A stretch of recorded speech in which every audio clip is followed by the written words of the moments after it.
Thank you all for coming out. We'll make a few brief remarks and then happy to answer a few questions. We just ended a very short meeting in the Situation Room. The President invited the Republican and Democratic leadership here to Capitol Hill because we are facing not only a partial government shutdown, but we are also facing a humanitarian and security crisis at our southern border. This past week, the President and I and these leaders met on 2 separate occasions. All those in the room directed staff to spend the entire weekend working over proposals. At the President's direction, we incorporated Democrat ideas and language in our proposal and made an offer to resolve this impasse and address the crisis at our southern border. And today, in this brief meeting, we heard once again that Democratic leaders are unwilling to even negotiate to resolve this partial government shutdown or address the crisis at our southern border. They demanded once again that before any negotiations could begin, that we would have to agree to reopen the government. And the President called the question in the meeting. He asked Speaker Pelosi that if he opened things up quickly, if he reopened the government quickly, would she be willing to agree to funding for a wall or a barrier on the southern border? And when she said no, the President said goodbye. Now, I know there's been millions of Americans, hundreds of thousands of federal workers that are as disappointed as we are that the Democrats are unwilling to engage in good faith negotiations. Look, the American people know we face a serious humanitarian and security crisis at our southern border. And this President, our entire administration, working with these Republican leaders, is going to continue to drive forward to bring about the kind of reforms that will see to the safety and security of the American people. But what the President made clear today is he is going to stand firm to achieve his priorities, to build a wall, a steel barrier on the southern border, add additional personnel, additional resources, additional reforms to stem the crisis that we face on our southern border. And we're very grateful for these Republican leaders here and others that were gathered with us for their support. I want to clarify a few things. As I just listened to Senator Schumer, I know he complained the time that you had cameras in the meeting. I think we need to bring him back, because what he described the meeting to be was totally different than what took place. When we entered the room, the President, again, calling all the leaders together to solve this problem. He even brought a little candy for everybody. He started off talking a little bit about wanting to get this solved. He even spoke last night saying in 45 minutes, he says, but I think we could do it in 10. I want to turn the floor over, the President said, to Speaker Pelosi and Schumer. Tell us what offer you have, because we all had in our hands from the weekend's work of the Vice President, and every office had staff there, about where we were. The different offers, the increases of the work that you've done to secure this border. So we turned to Speaker Pelosi. She again to argue whether we even have a crisis or whether facts are true. Turned to Schumer again, who said we just have to open the government up. The President would go back and forth in a negotiation in a very respectful way. I saw Schumer continue to raise his voice. The President then turned to the Speaker and politely asked her, okay, Nancy, if we open the government up in 30 days, could we have border security? She raised her hand and said, no, not at all. The President calmly said, I guess you're still not wanting to deal with the problem. The President wants to solve this problem. That's why he continues to bring us down. That's why he's put offers on the table. Not once have the Democrats offered anything back. The entire time I've been in these meetings, they want to just argue so people can't present a fact. They want to argue and debate whether what comes across this southern border. People are hurting. And as I've said before, I will work with anyone that wants to move America forward and wants to secure our border. This is the goal that everybody in that room, every Democrat said in that room, they're for border security. But you ask me, what American believes border security does not have some form of a barrier? It's only the Democrats sitting in that room, have I ever found. And the way they have displayed and their behavior is embarrassing to me. And the way to come out to this floor and talk about a meeting in a manner that did not take place in there is disturbing to me. I want to solve this problem. People are hurting, so I tell the Democrats, get back into the room. Let's not leave. Let's solve this problem. Just as the president said, it doesn't even take 45 minutes. We're here and we want to work. Well, Leader McCarthy, I think, described it very accurately. We all came to this meeting. I heard the president say last night that this could be solved in 45 minutes. And I had hoped coming to this meeting today that that's what was going to happen, that we were going to sit down and the Democrats were going to negotiate in good faith and we were going to come up with a resolution. And they obviously had not moved an inch and haven't moved an inch. I mean, they've accused the president of not being willing to negotiate, but the president's been more than willing to negotiate. He's had the vice president here the last 2 weekends, meeting with members of staff, trying to move the ball down the field and get us on a path where we can get a solution. And the answer today to the president's question, and that is exactly how it was phrased, and that is that Speaker Pelosi, if I were to open up the government today, 30 days from now, would you support any funding for border security, for a wall? And she said no. And I think the president clearly interpreted that, as he rightly should have, as clear evidence the Democrats have no interest right now in trying to solve this problem. They clearly want the political issue. Mr. Vice President, where do you go from here? Well, first of all, I thought the president was very calm in trying to continue to put different options on the table to solve this serious crisis at our border. Last night he laid out some of the problems and challenges that we're facing as a country and how we can get a solution. Today what he did was start to offer some more ideas. And look, our teams worked over the weekend, and we can talk about terms all day long, but at some point the other side has to put a counteroffer on the table. No is not a valid answer if you're serious about solving this problem. And so as the president started off laying out not why he wants $5.7 billion, but why the experts who are tasked with securing our nation have said it's going to take $5.7 billion to secure the border and deal with this crisis, including building a wall. When Nancy Pelosi last week, her only answer was to jokingly say she'd support $1. Now, the American people who are watching this shutdown, the families who are going to be missing paychecks this week, it's not fair to them to jokingly say you're going to willing to only offer $1 to solve this problem when you haven't given any serious, credible counteroffer. The president's laid out many different options. The president's even said he'll change the definition of a wall to work with Democrats. He'll move off of the number. He even sent the vice president down weeks ago to offer a negotiation that would involve a lower number than what our national security experts have said. And not one single time have the Democrats offered a counter other than to say $1. And so today when the president, and by the way, nobody slammed their hand on a table, to mischaracterize some of the things that happened in that meeting is not fair to this process. But at the same time, when the president looks at Nancy Pelosi and says, if I give you another 30 days, will you be willing to support some funding for a wall to secure the border? And she says no.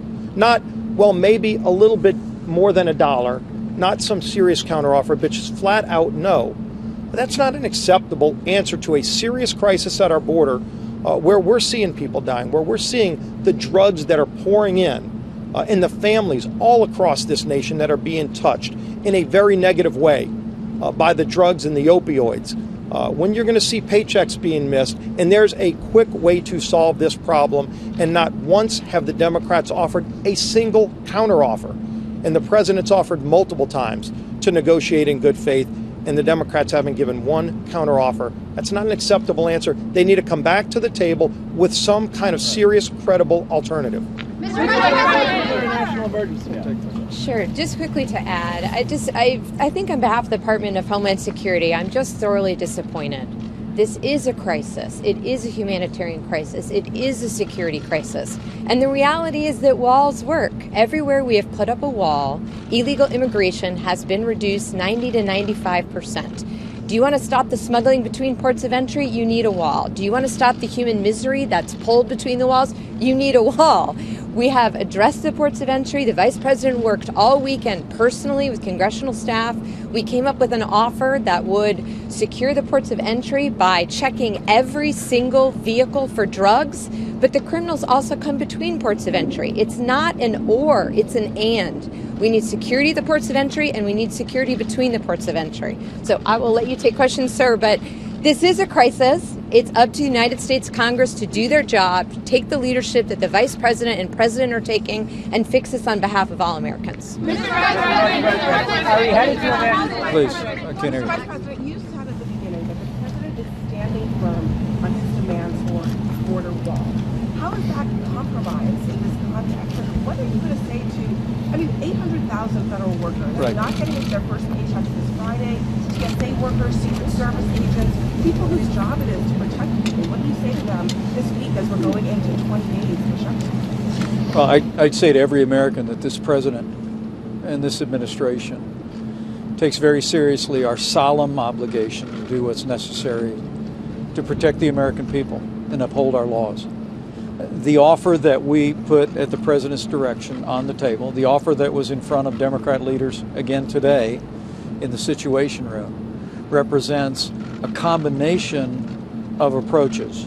Certainly there is the president's wall, a steel barrier on the southern border, that the president's put his number on the table. But we've also added additional resources for personnel, additional reforms, humanitarian assistance, changes in our asylum laws, some of which was informed by our earlier discussions with Democrat leaders.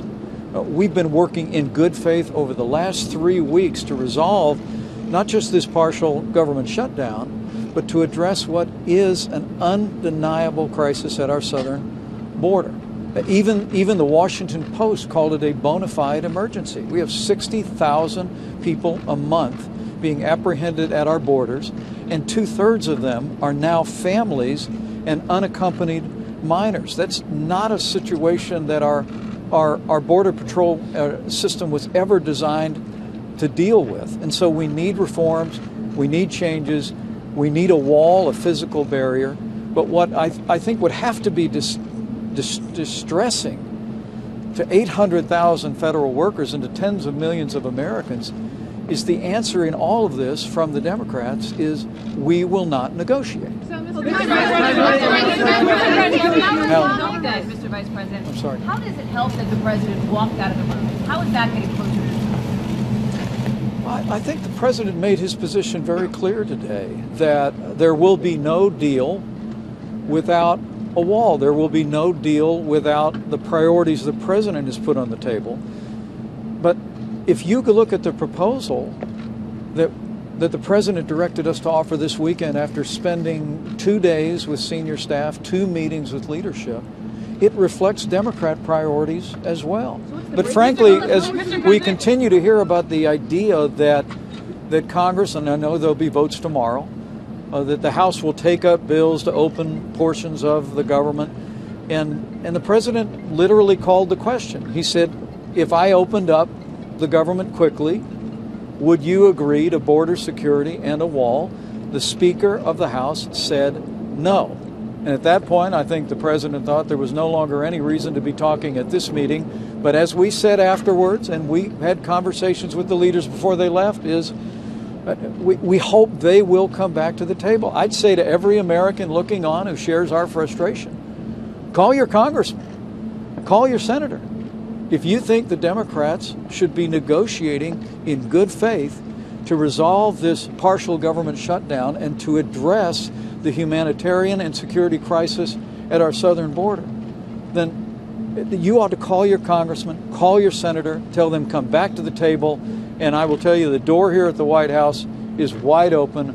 We're ready to sit down with these leaders and with Democratic leaders and resolve this issue.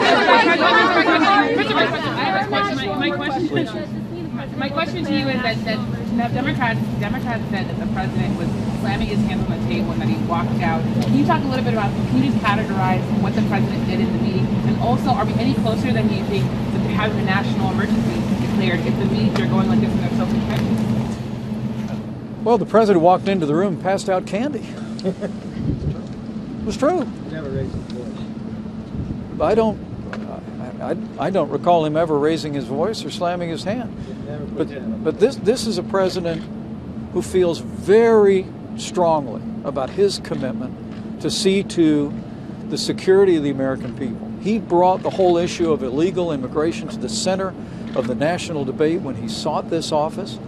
And we actually saw a decline in illegal immigration at our southern border in our first year in office. But the reality is, because of the lack of reforms, because of the lack of a wall, because of the loopholes in our laws today, we are now seeing a precipitous rise in families and unaccompanied children being driven by human traffickers and cartels, individuals who are exploiting vulnerable families, encouraging them to make the long and dangerous journey up the peninsula.